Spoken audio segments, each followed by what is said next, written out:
that they are efficient and they're serving the people of Uganda. Okay, so we're going to have a panel discussion, and we'll try to catch up with time. I know that we've already spent a lot of time in between, but it was necessary because all the knowledge that we've gathered from the different speakers have actually pulled my thoughts and mind to this particular session. So let's dig in. Patrick, with Women for the Initiative. This is a very interesting topic. Demystifying technology facilitated gender-based violence. Anything to do with technology takes the time or it makes it heavier. It's like talking about mathematics in class, how we all had weird attitudes about math. And now when we talk about online and then technology facilitated gender-based violence.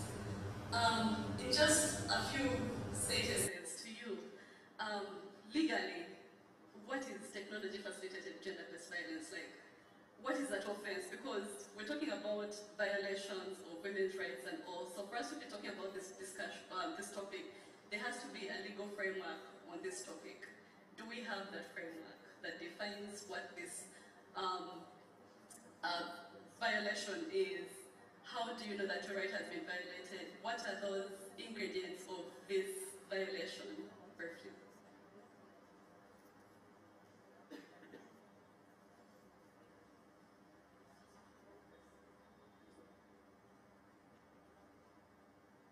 Thank you so much, Peter. I'm happy to be part of the panel and also to bring the gender balance to the panel. So, in terms of the question that has been asked,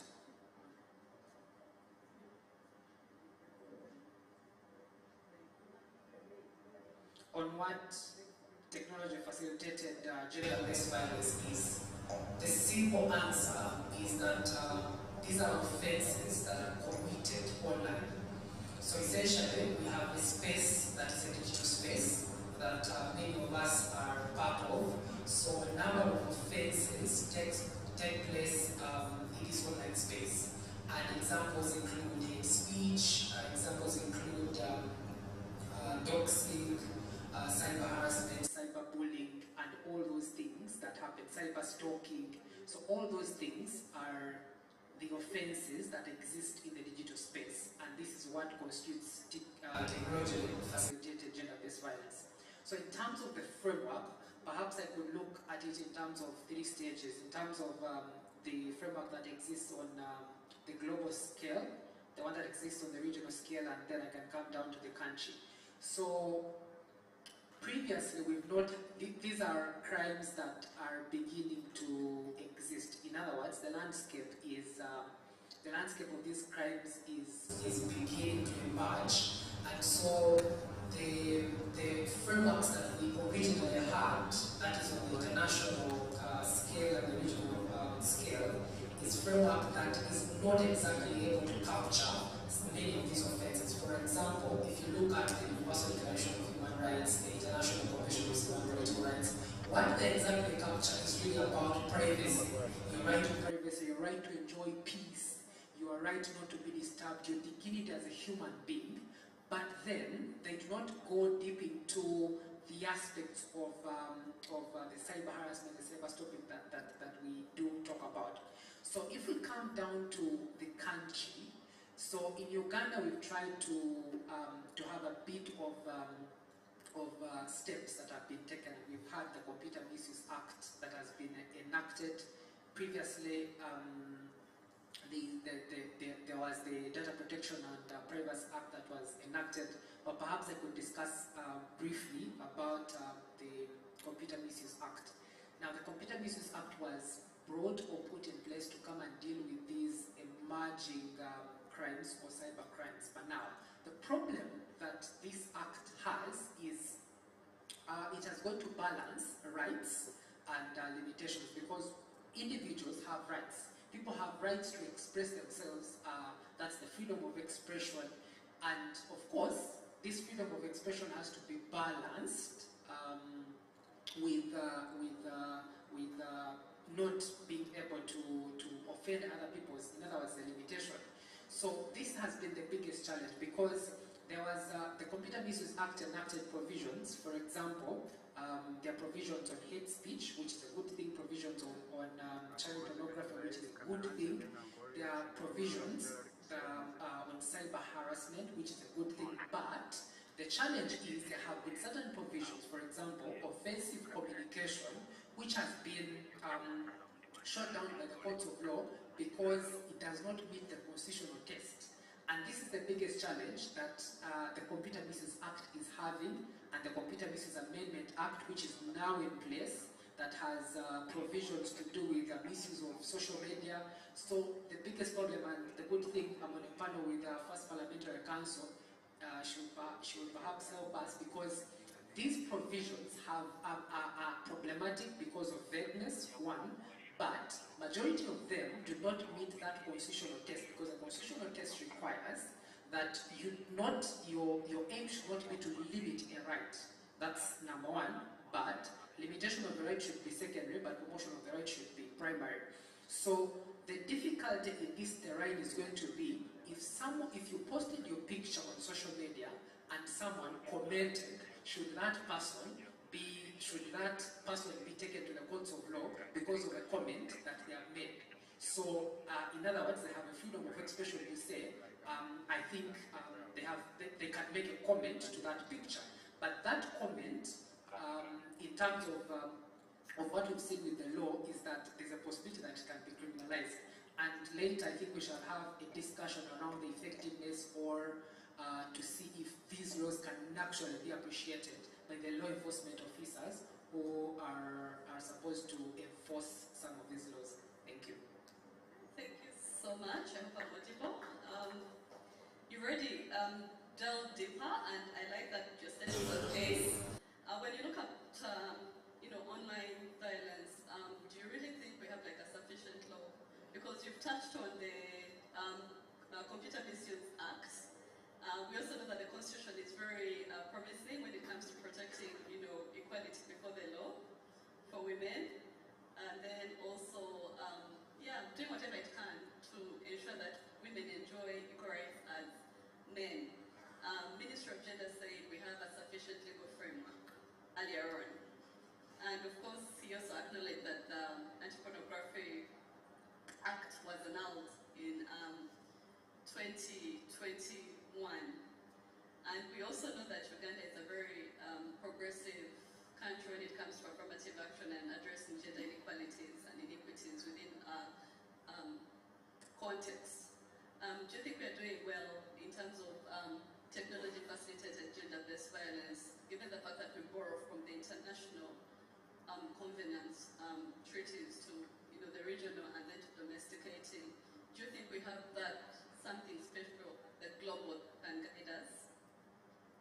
Okay, so to respond to the question is, the framework in the way it appears, the legal framework, looks sufficient. The problem with that framework is in terms of how do you implement or effect it. For example, I think it was Brian who was giving the example of the Computer Misuse Act Section 25, the one on offensive communication, where Brian Isiko was being charged. Then there's also the example of Stella Nyanzi and a couple of other examples of offensive communication where people have been taken to court for this particular offense. The challenge is on the fact that the prosecution of these offenses is very complex. And I may not entirely lay the blame on any particular individual, because the terrain is ever changing. Now, if you look at even reporting this offense in itself, if you walked into a police station, you'll perhaps find they are writing on an old exercise book. So you have to pity this person who has gone to capture that offense in this very old book that they're writing in, and what they're dealing with is a cyber or cyber-related offense. So even the prosecutors themselves are unable to exactly understand what this offense is all about. I could just also point to the example of the nature of jurisdiction in terms of, if you look at the Computer Misuse Act, it says that it can deal with any person, anywhere, no matter the country, whether Ugandan or not, provided they have committed this offense. But just imagine that there's someone who is in New Delhi, perhaps, sending you their photos of private parts, or perhaps stalking you or doing anything like that. What are the chances that the police here is able to deal with that person who is out of this location, not let alone being within here? They are completely out of even the continent itself. So even the existence of the framework itself does not help you much, because you understand that the framework is there. You can get anyone in Nairobi or wherever they are, but then it doesn't help that that it cannot be affected in the way it appears. So there's a big gap in there. Yes. Even the prosecutors within the police, we have the police representatives in the room. It would be nice to hear from their perspective if they've interfaced with such cases, because I'm also curious. I was just trying to go through online to see if there have been any successful cases prosecuted of this nature. And I think what I saw was one of Mr. President being cyber harassed. And the difference was that that person simply pleaded guilty. So there was essentially nothing to do with the case, with going through the trial. And then there was Honorable Sylvia, who was sexually harassed. And there were so many comments that followed that case where people didn't make sense out of it. And the other one was... there was one of Stella Nyanzi. Stella Nyanzi, and... there are a couple of others. About 3 prominent ones. There are a couple of others that have been essentially brought by the Speaker of Parliament, including Habib Wembo, who is appearing, and a number of others, but even those have continued to hit snag after snag because of that aspect of prosecution. The prosecutors themselves, I don't think have grasped fully the nature of these offences, and so it's going to take a bit of time. And maybe I could just make the comment that in terms of, I feel like if there's enough training that can be done, for example, like what was done for the electronic fraud offences. Because if you look at the police report, they report about these cyber crimes. They are mostly crimes that deal or that are related to money or electronic fraud and all that. So I feel like it is something that can also be prioritized and then perfected, and then we can begin to see the success stories. Thank you so much. I know we've taken some minutes on you, but normally breaking the ice happens this way. So you just help me pass the mic to Ms. Harris. As glancing through the offenses and as looking at image-based sexual abuse, listen to this, image-based sexual abuse, creep shots. Do we know creep shots? You record me with the intention of using this to harass me later and do all these things that I would not be suspecting. Image-based, we can all relate. Sometimes when you're so carried away in a relationship, you tend to let your guards down and you share lots of images and videos, and you think innocently that the person you're sharing this with will keep them as private as possible. And then there was non-consensual distribution of intimate videos or images, quite similar to what I just shared.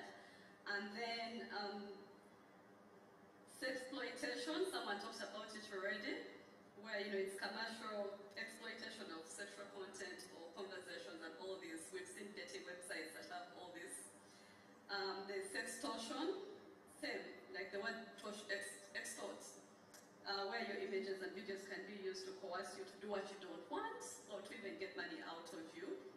And then when I'm looking at all this, trying to relate to what we have in the law, in the legal framework, and most of these terminologies are minute. Like, I think the Cyber Act tries to do something about it, but all these are not really explicitly delved into, and yet we're in a digital world this area. In terms of law reforms, do you think it's this time to kind of push in terms of legal reforms to have a particular law? Because I know that the Anti-Pornography Act was annulled, and we are in the process of coming up with the Sexual Offences Do you think these kind of offences are relatable within the Uganda's context? Because we've been accused of copying and pasting Eurocentric kind of laws.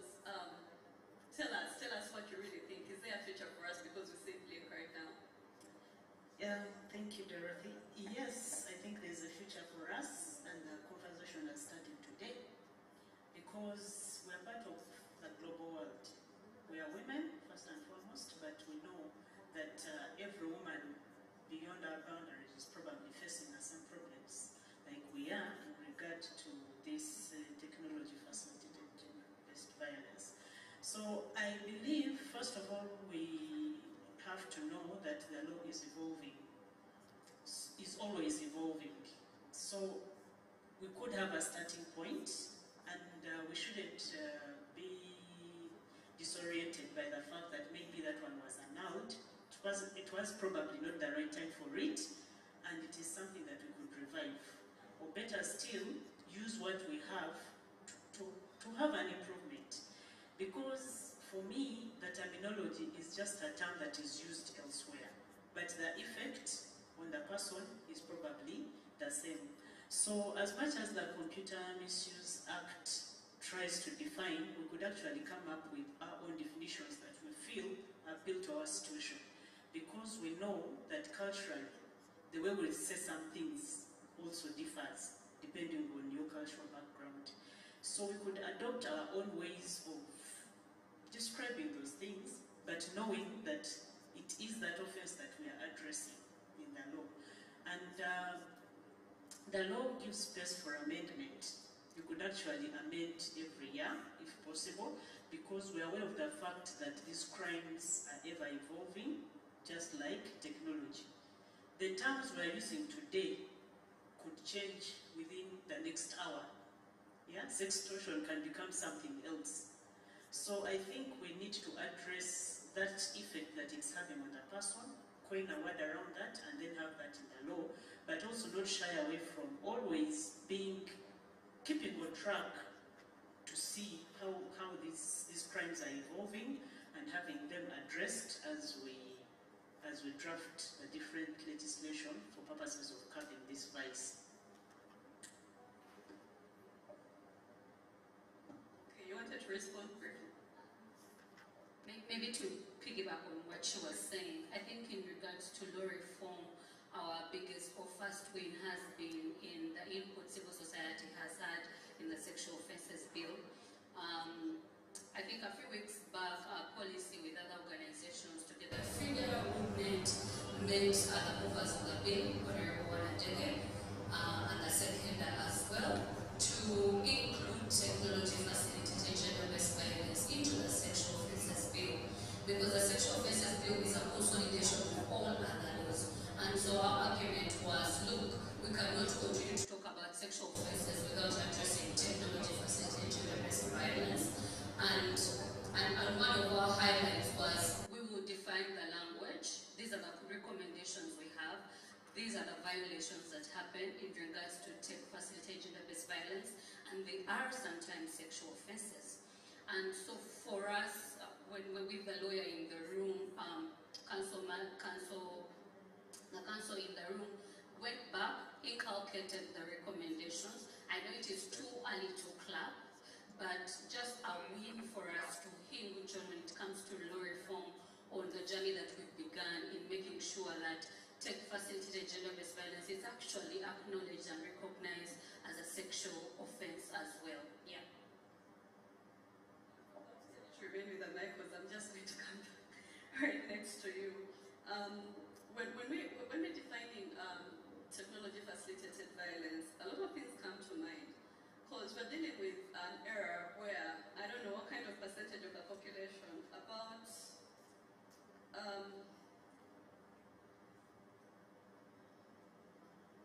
I've lost those numbers, but it was already re-emphasized that the common types are sexual harassment at 42.2, and then offensive name calling at 23.6, stalking about 17, I think, and all this was happening either on Facebook, WhatsApp, and Instagram. And if we're talking about protection, clearly from the discussions, there's a huge gap already, because even the Computer Misuse Act does not have regulations. Does it? To it, yes. And then now we're talking about the Sexual Offences Bill, which is now appreciating or adopting some sections or acknowledging, technology facilitated gender-based violence as violence. Do you think it will get lost in there? Because we came up with the Domestic Violence Act and we thought we had solved this problem and even have, operational regulations to this, yeah? And we see that still to date, like, cases are not really as successful as we would imagine, yet our population is a young population. Do you think young women or girls, and in their diversities, because when you're talking about online, it's gendered, it's sexist, and it's all these things. Do you think there's, not even think, from what's happening, do you think there's any hope in terms of remedies? Because it's going to be happening. While we think about all these things, it's going to be happening. There'll be people who are harassed. What do you think is the future for us? Right. I think in terms of hope for remedies, I'll begin with the work even the people in this room are doing. Having such a conversation, and thank you to FIDA, having such a conversation is allowing us to say, look, there is an elephant in the room that we must address, and now. And to have a National Youth Symposium is to equally center the people that are at the heart of the numbers that you've been sharing. The other thing that has been very, very instrumental has been in research, and I can categorically say the work we've done as policy, making sure that there is evidence-based research and making sure that we address, take facility gender-based violence from the numbers, but also from the impact. So we've gone ahead to even look at particular communities within Uganda, women in politics, under our Amplified Abuse report, by bullies for Kenya, and also perpetrator research to understand their motivations on why, they perpetrate or even, cause online violence. And the other thing is beyond the realities of hope and remedy is that individual and personal role to make sure that we are not the ones in the room actually being part of the narrative. How are you holding yourself to online ethics, but also to take facilitated, realities? And a lot of people think it like take facilitated means only online, but it is as simple as giving someone a call and lashing out and abusing them online. It is as easy as an SMS text where you've abused them. That's all technology in play. The other thing I think when it comes to remedy is how we center the police and the gender desks in making sure that they understand the gravity of tech-facilitated gender-based violence. In the conversation we were having around sexual offences was they were even questioning their ability to actually book these cases and make sure that they're reported well. How do we do that? So those trainings to make sure that even language for the DPP's office, for the police, is relatively clear to say that if someone is texting me and I am not soliciting for it, it is violating me and you can do something about it. If I'm receiving death threats online, there is something that can actively be done within the laws that we have. But to also say, or piggyback on what he said, when I was reading the police report the crime report for 2023, we really wanted to look at the cyber crimes. And quite worried is that they will look at fraud, they will look at money laundering, but there will be no mention of issues of doxing, of online harassment. There are no crimes documented in that.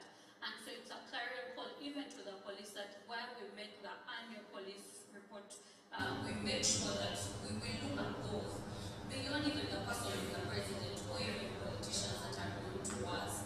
That me as an individual, if I went to the police station and reported this case, I'm hoping I'll be now part of the number of statistics captured in saying, look, these cases were reported. Yeah, I'll end there for now. Thank you so much. It a bit sounds bleak for us right now because when you're looking at online violence generally,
procedure guidance and you're prosecuting.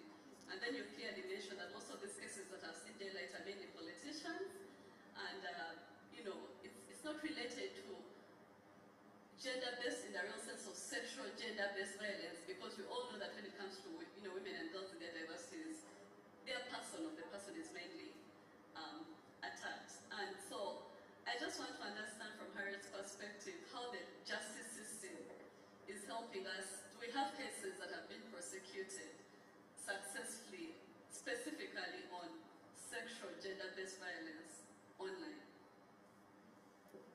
Wow. I don't know whether the system is helping us yet, because I feel that the system is as challenged as we are in this room. Because first of all, maybe starting with the victim, the purported victim, do they actually know that what is happening to them is a crime? Most times they don't know. Even where they know that it is a crime, they're like, you're not sure where to go. Where am I going to go and report? If I am going to go and report, what am I reporting? Because the crime needs to have a name under the penal code, which may not be the case as it is now. Then you'll find that when the case is eventually reported, then issues of collecting evidence by the prosecutors. Maybe let's even start with the recording. He said the recording is going to be in a 32-page big fair book of a cybercrime. Now, when it comes to actually investigating this case, what is going to happen? How is the investigation going to be carried out? It is probably going to need high-level technology, but remember the investigator has a cartouche, the phone is his starting point of technology, and you're asking this prosecutor to go and investigate this case. When it gets into investigation, actual investigation, then another problem crops up. Issues of data versus privacy. How is this prosecutor going to protect the privacy of, did you call it doxing? Yes. How are you going to protect the privacy of this person? So you find that the whole process is clogged with questions of which we've not yet found answers. Yes? So even as you're talking about this prosecutor, they are hearing these words for the first time. Personally, when I was called to talk, there were things I was hearing for the first time. And I had to look again and check. And I am not an everyday person. Yes? So if it is this girl who has just gotten a smartphone and these things are happening to her, then there's a very big challenge. So we really have a long way to go by probably, maybe thankfully, starting with creating awareness. That first of all, there's this thing. When it happens, it's a crime. When it's a crime, go and report. When you're going to report, this is what happens. Then the whole journey now starts of training the prosecutor. Is it even the prosecutor, the investigator, first of all, to effectively collect the evidence that will be needed to successfully prosecute this case? So you find that even when the cases are reported, they will collapse at that level, because the prosecutor is so overwhelmed. Even at the point of recording the statement, they don't know what offense to record, so it will just get lost in there. Then when you follow up, you'll be looked at someone who is just overzealous. It was just a simple thing. And if we look at the level of prosecutions that have happened, so far it's for, when they mention the names here, most of us know them.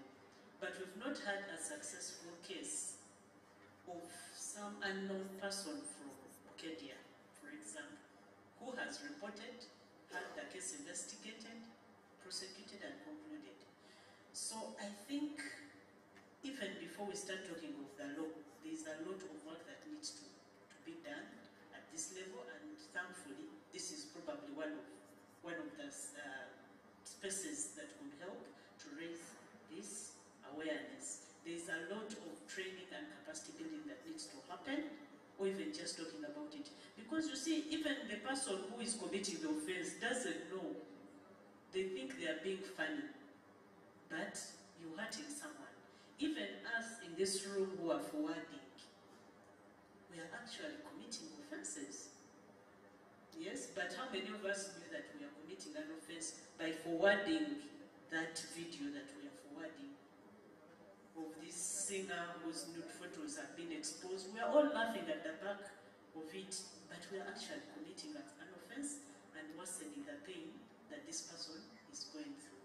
So I think the level at which we are supposed to start is very different, and once we pick up on that one, then maybe now we can start talking about reforming and all these other things. But there's a lot of work to be done. Wow, I was about to ask from the audience how many people have experienced online gender-based violence by show of hands.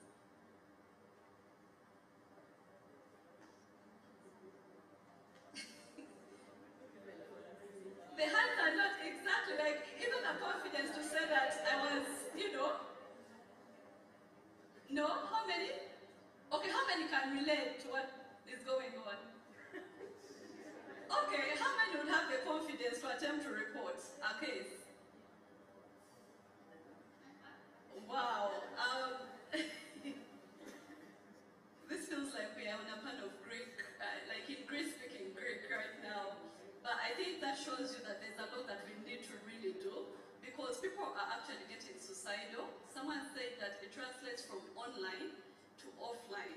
We've seen people lose lives, jilted lovers, or people who have been harassed online take their own lives. So it's a bit saddening to know that the legal environment is really, really wanting. And the police force, I'm very glad that you're really in this room, because most of these cases start from police desks and probably even gender desks. And most times we really think that these are not cases, or there's no case to answer, because we also don't know where to start from. Most times when we're not familiar with a topic, we tend to run away from it or dismiss it because, and what does that do? Every time there's no successful case reported in the news, most victims go silent because they're like, there's no hope in the justice system. So how do we bring that hope back practically? Maybe I just wanted to make a comment on why this terrain is even much more complicated, because the courts have created 4 exceptions to freedom of expression. They have said instances where someone is inciting a genocide, instances where someone is inciting terrorism, instances where someone is inciting hate through religious or tribal discrimination, and the 4th being child pornography. Now, the difficulty is that if you look at the Computer Misuse Act, the amendment as it is of 2022, which in a way kind of tries to deal with many of these offenses, I feel like this amendment will also not meet this test that has been set by court. Because court has said individuals have the right to abuse you and get away with it, because that's what expression is all about.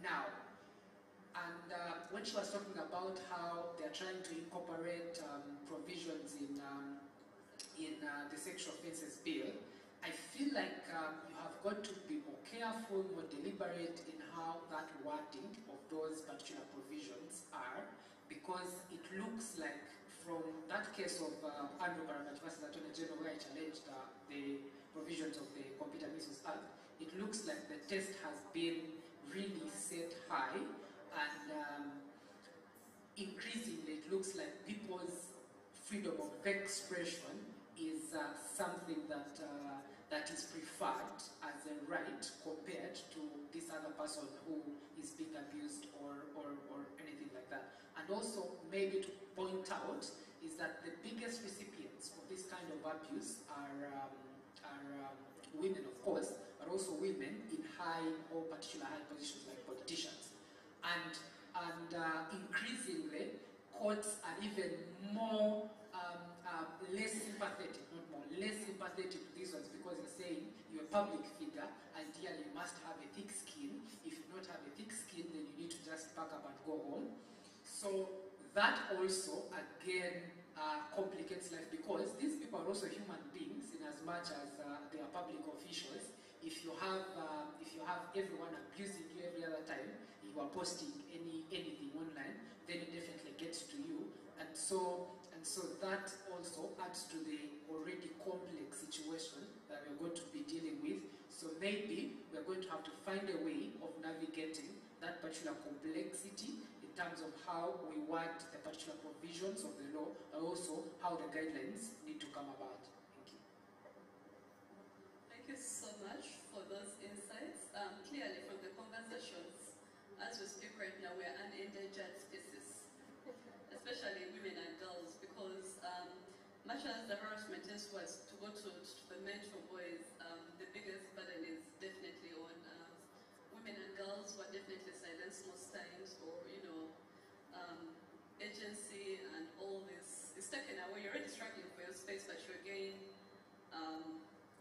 trying to deal with a lot. Now, my worry is the Computer Misuse Act is more political, more like it's not really looking at it from the perspective of the gender lens when you really think about it. Even computer has barriers because you're looking at this as the computer, yet we have different gadgets, we have different forms of, entry points for online abuse to happen. Now, if we are talking about the amendments, I just want to bring this to policy, double L. In this work that we're doing, because much as I want to be hopeful under the Sexual Offences Bill, I'm also skeptical at the same time. Have we in your spaces engaged in what a law would look like that is comprehensive? To you, what would this law, it's a huge one, but we need to start discussing what this law would look like, because we've all admitted that there's no sufficient or comprehensive laws. Somehow things get lost in there, especially around women's rights and girls in their diversities. Yeah, thank you. And I think our entry point across the board is that we must have legal reform, and particularly make sure that we gender those laws, and so that we protect particularly structurally silenced people, the women human rights defenders, key communities, but also women and girls. So we must, as a first entry point for any law that is going to speak around tech-facilitated gender-based violence, think it within the gender lens to make sure that we gender them. The other thing that we need to really, really be stringent on is make sure that we do not have another regressive law. We must admit that the Computer Misuse Act is more regressive than progressive for us. There are a lot of provisions within international law that are actually missing in our Computer Misuse Act. But I also am alive to the fact that even the ecosystem within which we work, or within which these laws are enacted, speaks for our reality. Of course, a politician will want to protect themselves from your critical eye. Of course, they'll call you out on offensive communication, even though it was annulled.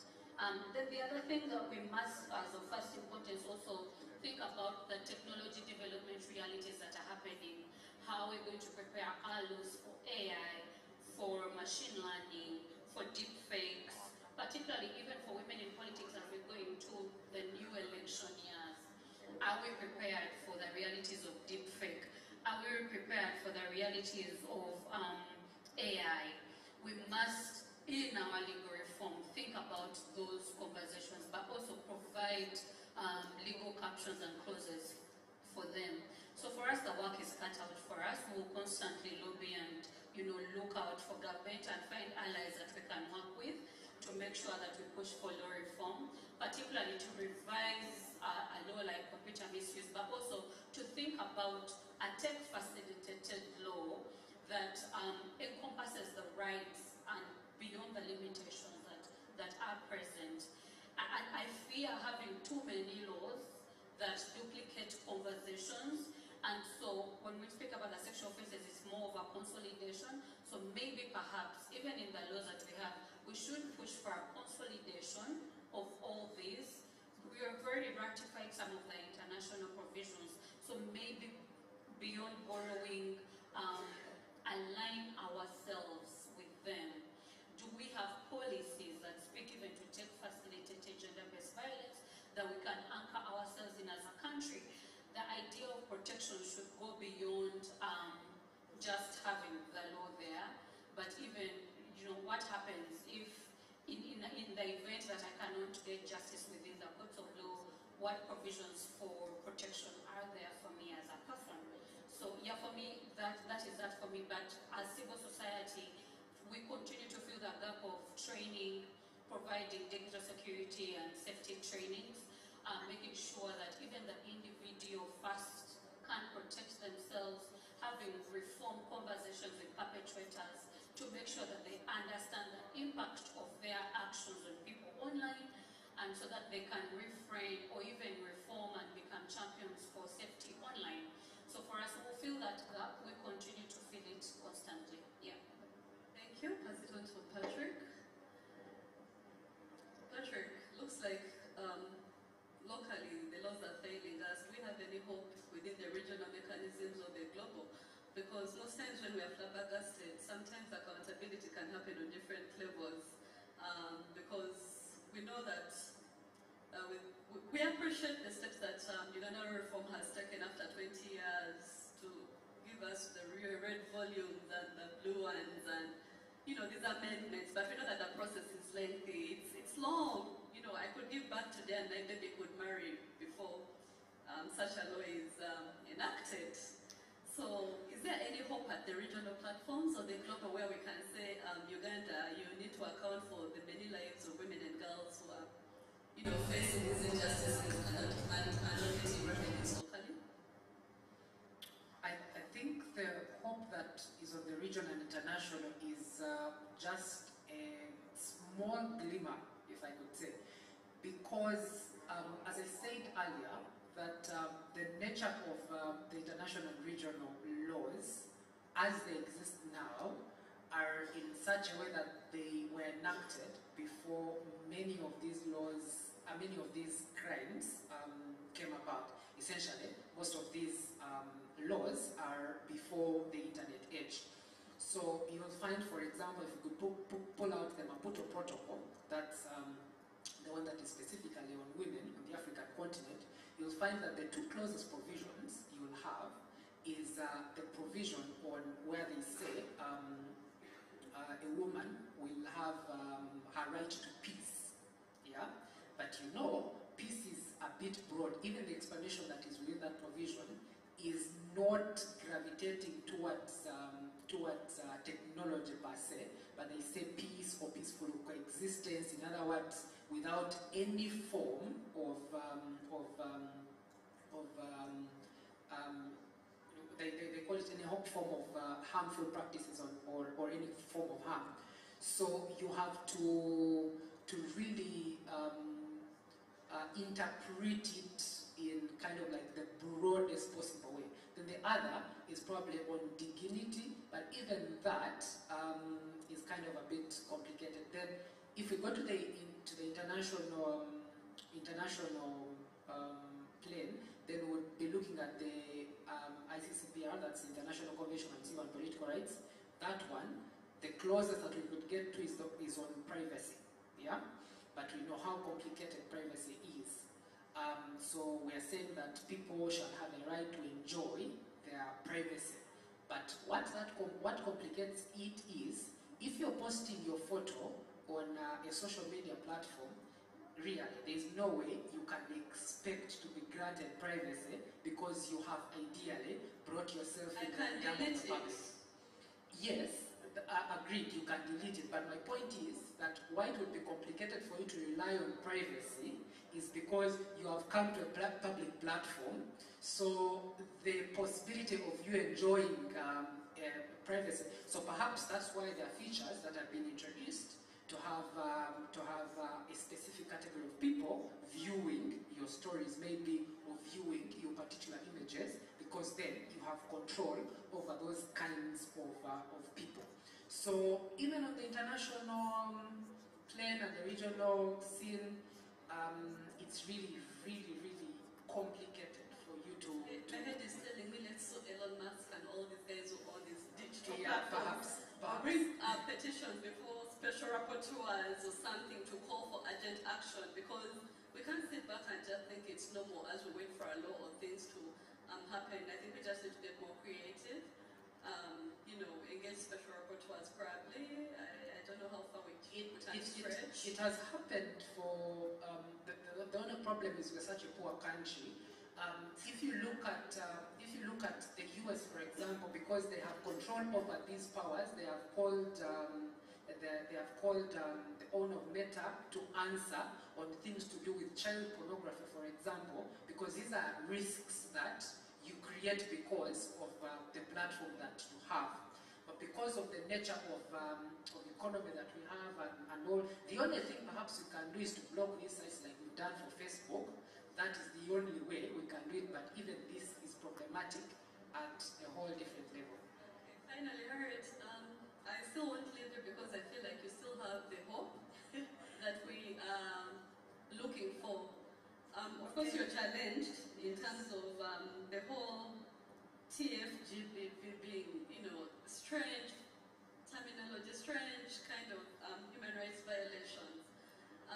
But I'm just, you know, trying to figure out how do we actually move forward, because it's happening and we need tangible solutions. Well, for me, I believe that not all hope is lost. If the international scene is not helping us, then we have to get back and work on ourselves. And I think the starting point is probably to first go back and look at the laws we have and see where the gaps are. But as we are doing this, we could also, I'm happy that FIDA has done some research. We could join up maybe with the Uganda Law Reform Commission as a government entity to have a thorough research on this TFGBV and to make concrete recommendations. On the Computer Misuse Act, for example, we could also probably share our findings in this research with the parent ministry, should be the one on ICT, and try to find a way of getting them probably have an amendment of what we have to cover those gaps. For example, does my phone amount to a computer? If this abuse happens on the phone, is that a computer? Then if we stimulate them into thinking about these things, then something can be done. Because from what he said that these offenses are committed against those high-level people. No. Us in here, I don't know whether we are high-level people, but we saw a number of hands go up. It's just that the high-level people are able to speak up. They have the space. The rest of us will probably just delete, block, change number. But these offenses are happening to so many of us. So if we could bring these researches and statistics and whatever to the policymakers, it is something that can be helpful. If government is not moving as fast as we would like, we have Section 94, which allows private members, sorry, not section, Article 94 of the Constitution, which allows private members to propose bills. And with the fear of sounding controversial, it's probably faster. It also sometimes makes it jolts government to act. So if we are armed with our research, we have our definitions, we've crafted what our offenses look like. Right now, I know there's a proposal to amend the penal code as well. This is also another avenue that we could use to get some of these offenses entered into there. Because the offenses in the penal code, I don't know whether any of us was born by the time this was drafted. And from that time, the offenses have evolved. So this could also be a chance to follow keenly what is happening and to request to have an input. Because the beauty with our legislative process is that you're called to give, what is the word? Anyway, you give an audience. No, at committee stage, you could request, you could actually make written, I think they're called written submissions. At that point you could say, we've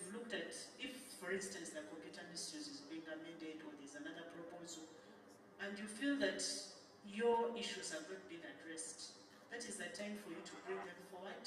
The committee will look at them and they can take them as their own, and they could cause those provisions to be included.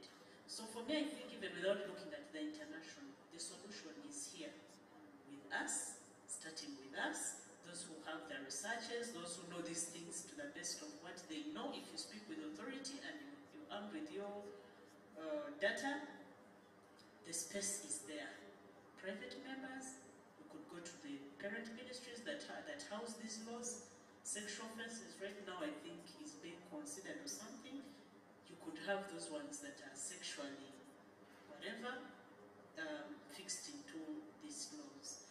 The Computer Misuse Act, if the regulations have not been made and you think that is an avenue you could be used, push the ministry to have those regulations in place by making a little noise. They probably don't feel that it's urgent. By the way, there are a lot of things that are going on. So maybe they are thinking, oh, they are just not doing it, but they've not thought about it.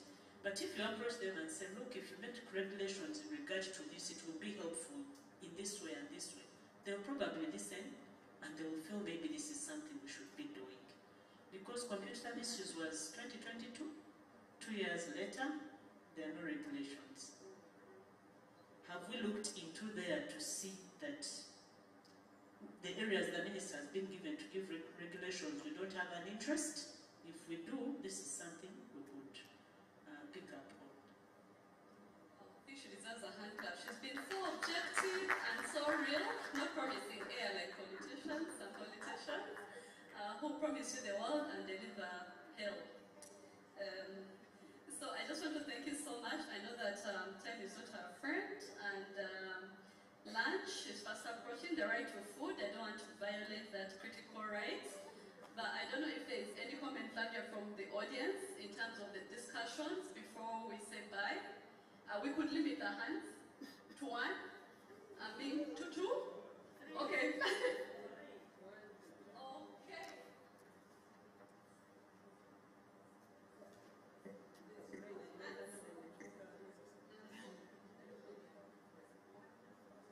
Okay, how many hands? Let's first of all, at least I want to hear from police, that's what I'm very sure. I want to hear from a young person.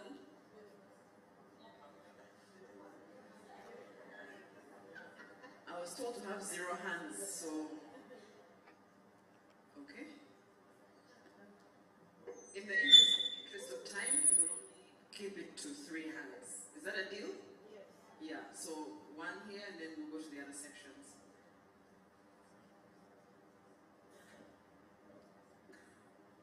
Good afternoon to you all. I'm scared of voicing domestic. I've been in the cyber investigations for the last 10 years. So I find what you've been discussing here more of interest to me, and it is the real thing. However, I have some deviations. There is hope, first of all, because we have the laws. They might not be that much effective, but the onus is on us to have them more biting. Then, when it comes to officers' intellectuality of understanding the crime, we have tried to, as police, we have desks in different regions which are handling cybercrime investigations, and we have gone further to have trainings. We have been also involved in trainings with Justice Law Society, whereby we have that bridging gap where the investigators, where the magistrates or the officers of the court, the prosecutors will all involved in the same trainings over this same matter. So we hope to be like on the take-off stage, to have this executed. Then when we come to know what actually facilitates technology facilitated gender-based violence, because it is almost everybody, as the moderators have been speaking.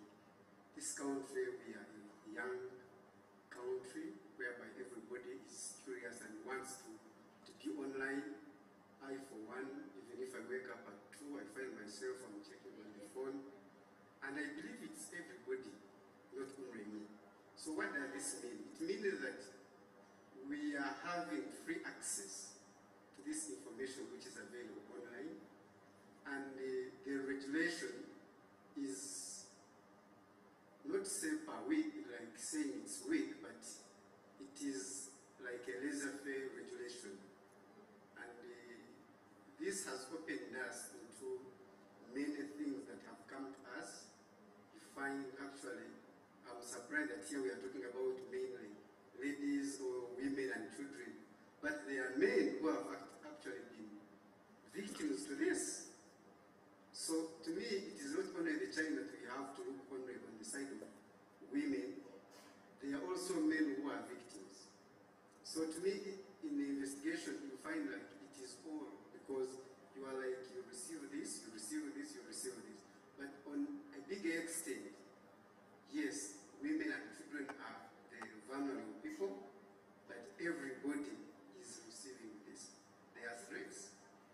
And I wanted us to move maybe to some of the strategies. We've been discussing about the strategies, and mainly I've had you talk of accountability, policy formulation, but then there is this. We don't have the content moderation policies. If I have a TV, what content am I airing on?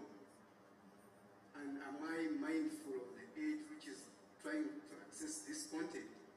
If I'm a blogger, I'm putting up some things on my pages. Am I mindful that this phone, it can fall into the wrong hands of the minors? What content are they seeing? So it is a big thing, and then are we having the transparent algorithm? So in a nutshell, it's because of time, but there is a lot to share. And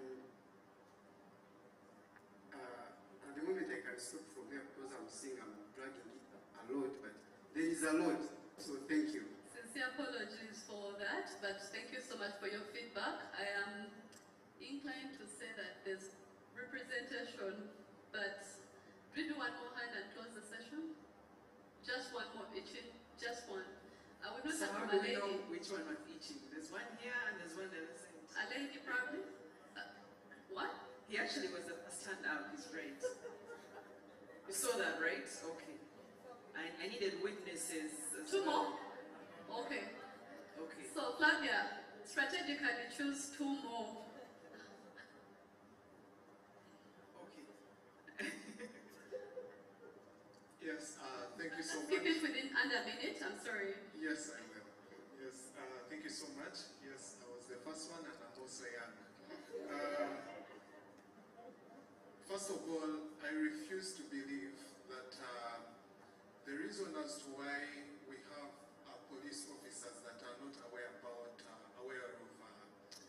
tech-facilitated gender-based violence is because there are minimal resources, they don't have access to this technology that they can be able to use to investigate such cases.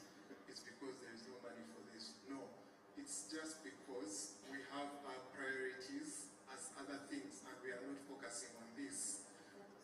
It is alleged that somewhere in Uganda there is going to be, for example, the regional sittings of the parliament, where they're going to be spending, they said 5 billion per sitting? 5 billion. I refuse to believe that Uganda is broke to the extent that it cannot focus on combating tech-facilitated gender-based violence. Then the second thing is in regards to, again, yes, I'm happy, why not, is in regards to the laws again. The Computer Misuse Act was just recently amended in 2022. This is 2024. I am very certain that there was quite some good knowledge actually about some of these, crimes. We are talking about doxing, etc. But then when you actually read the amendment, which a lot of money was probably spent on as we are debating, it actually leaves out again so many other things. You find my colleague Patrick, my more senior colleague, was talking about things like how the laws are vague. You find a crime like misuse of social media. What is misuse of social media? Narrow it down. You said doxing. Provide the ingredients of the offense of doxing. It will make it so easy for the police to investigate. It will make it so easy for the prosecutors to prosecute such a case and come to a logical conclusion. Thank you. Thank you so much. Perhaps this is eye-opening in terms of who do we involve in the consultative and drafting process. Most times we think the legal minds have all the solutions, but the young people know this even better than us. So it's good ideas to think about in terms of the consultative processes. The final hand.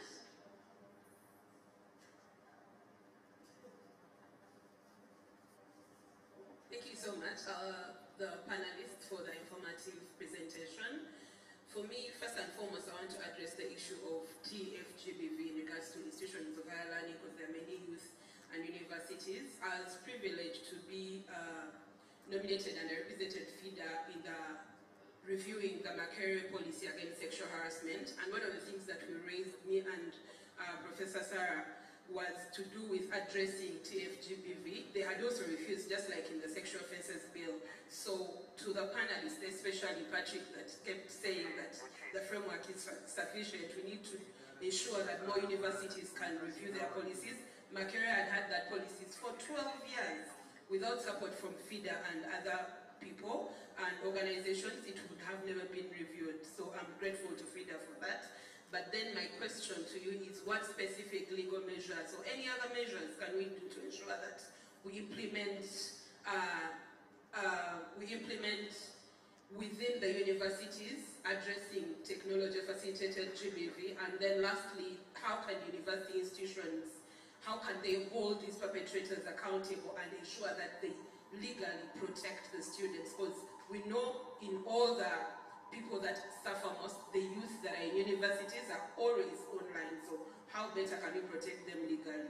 Thank you so much, everyone, and Frida. Okay, allow me to thank you all, and I know that this topic won't end here.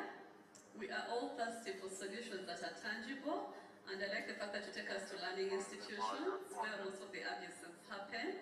And I think from this, as the day goes on, we shall be drawing tangible steps in terms of how we can get to that place where we say, yeah, it's promising. For now, I don't know if you have any parting shots. I want to drop the mic. Alright, for me, parting shots is there's work to be done, and I'm glad they even brought up content moderation policies. How do we hold tech platform owners accountable? How do we hold our individuals accountable? How do we hold our governments and police accountable? I think the conversation all around when it comes to tech facility and gender-based violence is that something must be done, and be done now, because the tech advancement is happening before our very eyes. So carry on to yourselves, the one sitting there, carry on to governments and policies and police and authorities to continue to, if not to work, seem to be working. Yeah, that's it. Thank you so much for the discussion. Maybe just quickly one answer. Institutions of higher learning, what perhaps can be done is, as you said, there was a policy that was developed. That's a good starting point.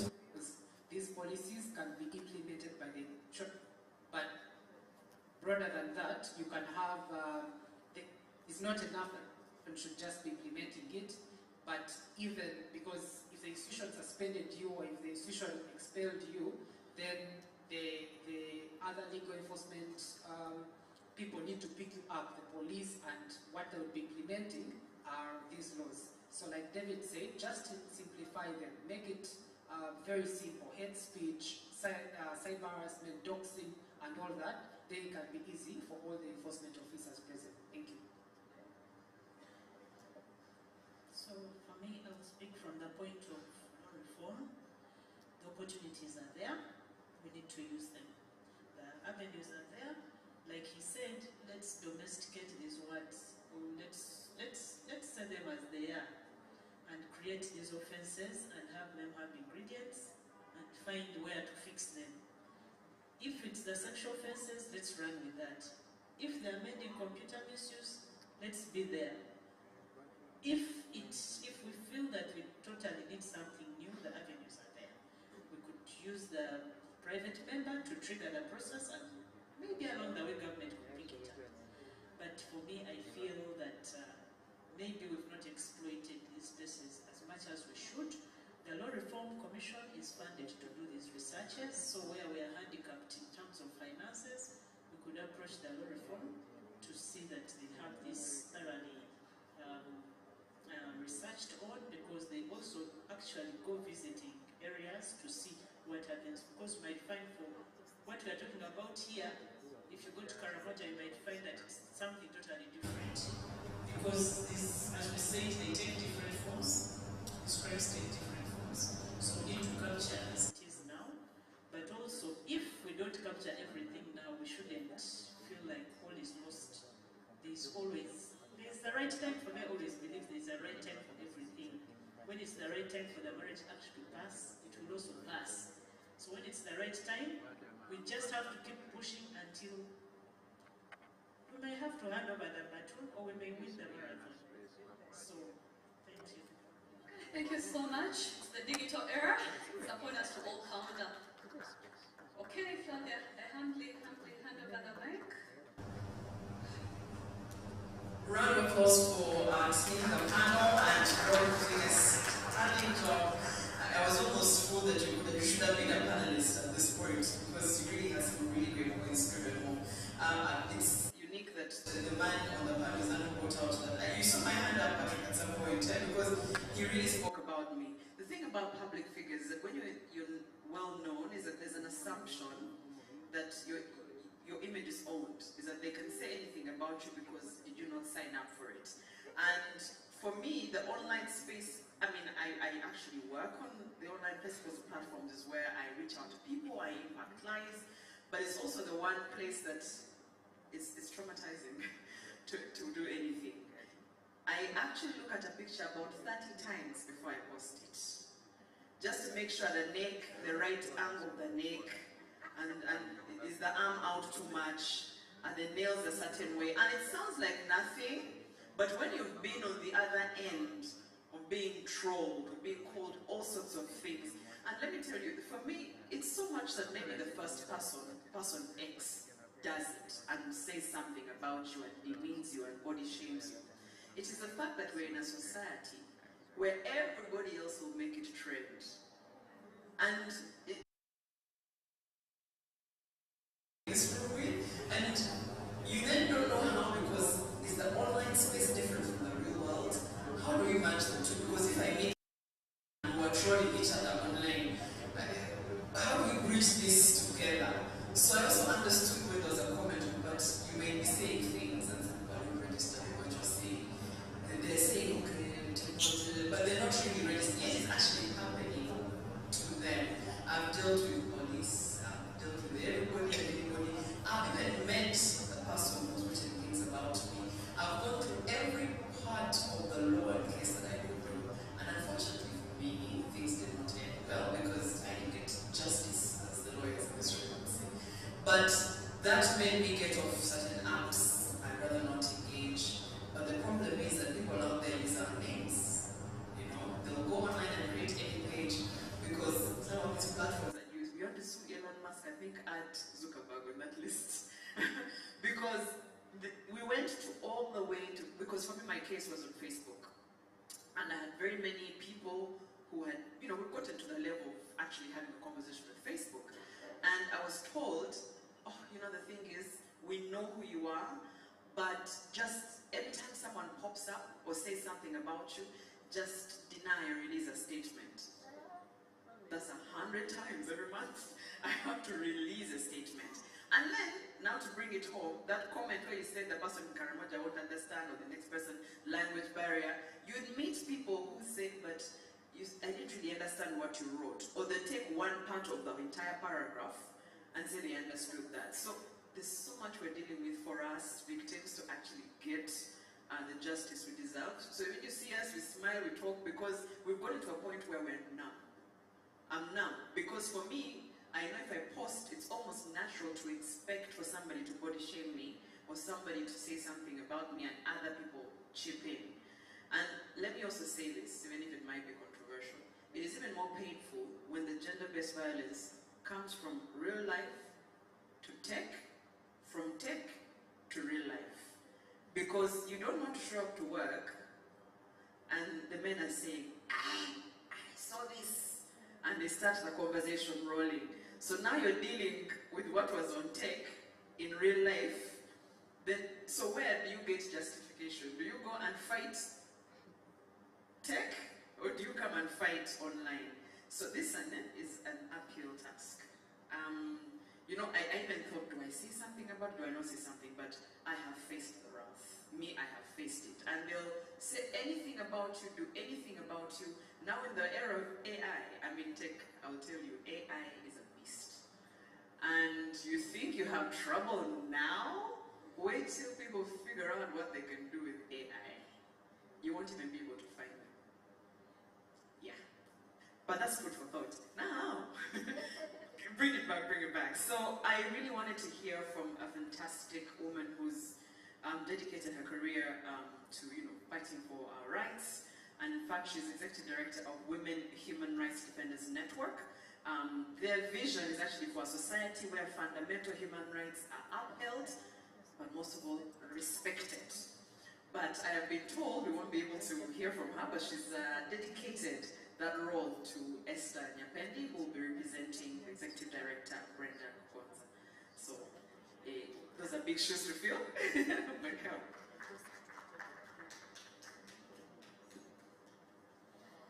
Thank you so much, Flavia. I really don't want to be in the way of lunch. I know what it feels.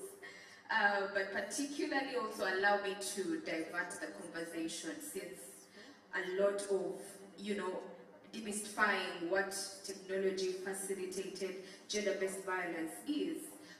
We have been able to mention all the different forms and types of what this violence can look like. And I think I was very happy I had a question. Someone asked about how many people have been violated online. A few, but I can assume that, and also ask a question, did we actually know how it looks like?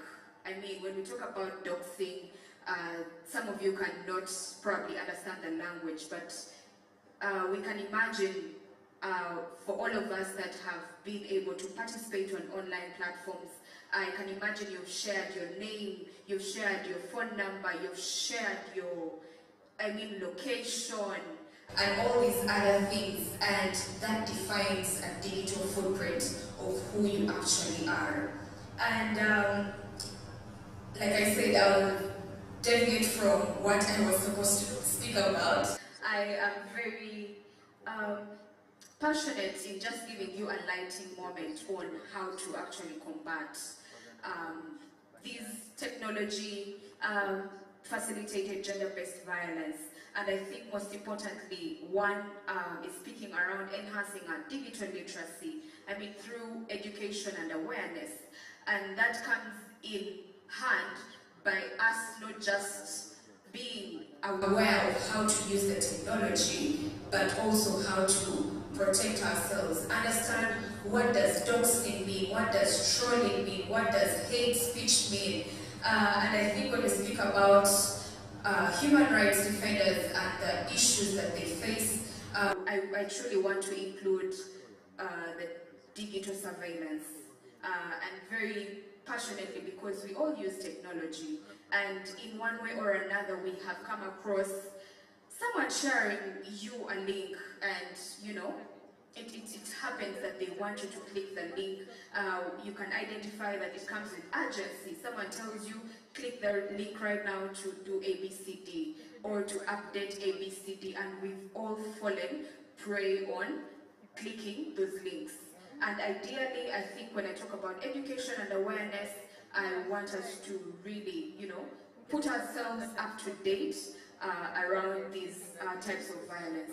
And also speaking of the different types of violence, right now my list has like 12, but I'm sure there are very many other. I think when we talk about the deep fakes, that is something that has come right now, and AI is taking its course on, changing so many things around making videos from individuals and portraying them in a different way.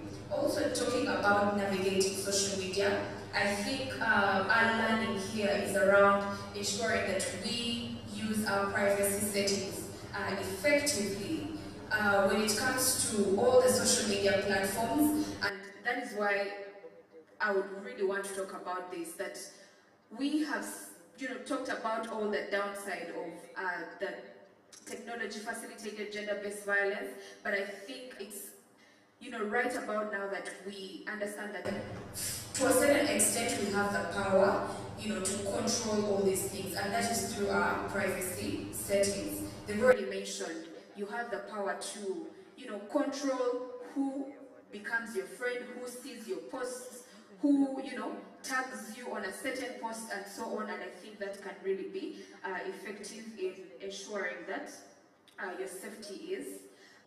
Also be aware of phishing attempts. I think for the most part, you want to believe that there is nothing that is too good to be true. I think if someone promises you a trip to Hawaii by just clicking a link, you should be able to question what that kind of link is. And I think also for you to, go back and understand that, okay, I wasn't involved in any kind of transaction to win me a trip. So I think that also takes us back. And then when it comes to empowerment through knowledge, like I mentioned, it's not just about us understanding how to use the technology. I think for the most part, for instance, for iPhone, back then people were using iPhone 6, and recently I got my new iPhone, and now this year there's an iPhone 16 coming up, and all that comes with it being more complex, and that requires us to actually learn how to use the technology. But also with empowerment, we should be able to understand the rights that we have online and also assert them, and that comes in with the laws that are available. And then when it comes to strengthening digital security, for the most part, I think these are really the measures, and tips that are required of us to actually stay online. And I think these have been spoken on so many occasions, like being able to be on secure platforms, When we're talking about communication, you should be able to use encrypted platforms, for instance, Signal or WhatsApp, if you want to share sensitive information, and that should be able to, protect you to a certain extent. And then, for the longest time, when we mentioned passwords, we fall prey of passwords like 123, or our phone numbers, or our children's date of birth, and so on. So ideally ensure that your passwords are strong. I think when I talk about digital surveillance, we can imagine a hacker who has nothing to do and they're just seated on their computer trying to, hack into a computer. And it comes into a point where you are using a very simple password. They will actually, take a very short time. There is a site called How Secure Is My Password. I think you can, try to use that and see how much time someone can take to hack your password. And I think that could be very important in ensuring your safety.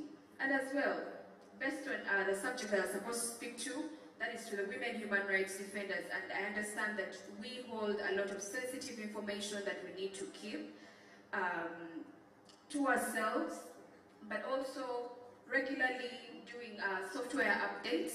I think for the most part, we usually overthrow that because sometimes, it's telling you need about 180 something, GBs of data, and you keep postponing, so that probably when you reach office, that's when you can do it. But please be vigilant that those updates come with new security patches that could keep you safe from being hacked. And when it comes to safe browsing tips, I think it's very important that even now as we're seated in this room, they've shared the hotel password, right? But I only need to, sit down and just identify my subjects and then start cracking, their phone, or identifying them by using an IP address. So ideally for you to be safe, you should be able to employ tips like using a VPN, and that should be able to protect you. And then even when you are on sites, browsing sites, use things like the TOR, sites, so that you are able to protect yourself. And lastly, speaking about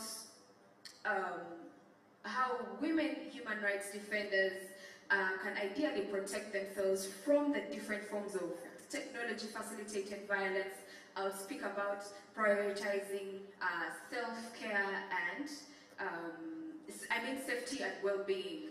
For the most part, I think you've seen Agatha tweet while she takes, breaks off social media, and I think after all the harassment, it's very important that as a woman human rights defender, you take off some time and rejuvenate. But ideally, I don't want to really take a lot of time. This is just for you to do on your phones. You can just go to your browser and type activity.google.com, and you will be able to see all the activities that you are doing. And I only need your Gmail address and your password to actually find out where you have been maybe for the last 3 months, what you have been searching about, and I will be able to compromise on your security and safety. Thank you. The site is at activity.google.com. Sorry, as a tech enthusiast, I would have to warn you. She just told you not to accept sites, and you literally just accepted a site. So, this was a good test if you were listening. Listen, I'm quite old school about things, so when she was talking about, passwords and everything, then I realized I only have that information because I've taken the time to study, and because I'm good at front end and back end. I can code, I can do all of that. But I'm an anomaly. We're not that many who can do all of that. So for me, even if I gave you my laptop to go and work on it and you did anything, a few commands later and I will know what you did at what time you did it. But it's not so complicated, but again, it's because I studied it. So there's a good chunk of people who don't know this. I think it's imperative that for us who know, you and I, Esther, we become advocates of bringing this information out. Let's not gatekeep, let's use our platforms to tell people how to do it, why they should do it, how to safeguard themselves, because to be honest, that's the only way to bridge that access. That's how they will know. Listen, I want to call somebody to give us closing remarks, but I thought, no, let's, maybe wiggle a bit, because the lunch has to land somewhere. So I thought I'd invite people who, we all use different platforms and different ways to communicate our message. I'll use a microphone, the next person will type, the researchers are there. These particular people use dance and choreography, and they use this to deliver different key messages. I was actually excited to see that they use their strength and their talent to help mothers, especially C-section mothers postpartum, to, I would say, engage the core, but to get your body back. If you, yeah? Somebody said, yeah, I think that was clearly hitting home. Please, their name is actually probably what is interesting. I want you to give a round of applause for Chusawato Dance Company.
Yeah.